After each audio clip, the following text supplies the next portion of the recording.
अस्सलामु अलैकुम। कैसे हैं मेंबर्स? उम्मीद है बिल्कुल खैरियत से होंगे और खूब ठंड एंजॉय कर रहे होंगे।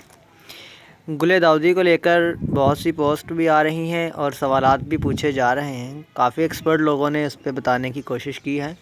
एक छोटी सी कोशिश और करते हैं। ये देखिए गुल दाऊदी का पौधा है। असल में ये भी कटिंग से तैयार किया गया पौधा है। इसका मदर प्लांट और जगह पे पड़ा है, अभी मैं आपको दिखा नहीं पाऊँगा।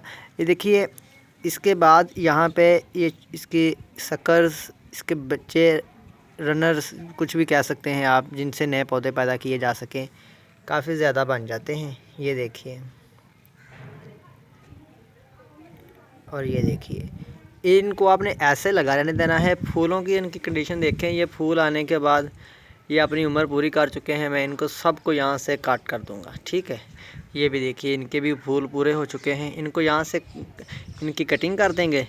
यहाँ से बरसात में जाकर यहाँ से कॉम्प्लें फूटेंगी, उनके ज़रिए कटिंग लगाई जा सकती है।